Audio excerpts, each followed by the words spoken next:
యోబు శ్రమల గురించి మనందరూ తెలుసు. యోబు యొక్క కష్టాల గురించి మనందరికీ తెలుసు.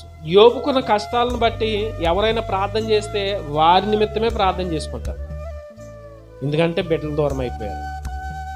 ఏమండి, భార్య చులకనగా చూస్తూ ఉంది, ఇంకా ఆస్తి పోయింది, ఇంకా అయిన వాళ్ళందరూ వదిలిపెట్టేశారు, ఇంకా చెప్పాలని అంటే తన ఆరోగ్యం కూడా పోయింది. అన్నీ పోయినప్పుడు సాధారణంగా ఎవరి కోసం ప్రార్థన చేసుకుంటారు? అదేంటి ప్రభా, ఆస్తి పోయింది, అయిన వాళ్ళందరూ దూరం అయిపోయారు, బిడ్డలు దూరం అయిపోయారు, భార్య నన్ను అసహించుకుంటుంది, చివరికి నా ఆరోగ్యం కూడా పోయింది, నాయన మరలా నా స్థితి నాకు దయచే ప్రభు అని వారి కొరకు వారు చేసుకుంటారు ప్రార్థన. కానీ యోబు అలాంటి పరిస్థితుల్లో కూడా, అలాంటి కష్టకాలంలో కూడా, అలాంటి క్లిష్ట సమయంలో కూడా యోబు ఎవరి గురించి ప్రార్థన చేస్తున్నాడంట? తన స్నేహితుల గురించి ప్రార్థన చేస్తున్నాడు.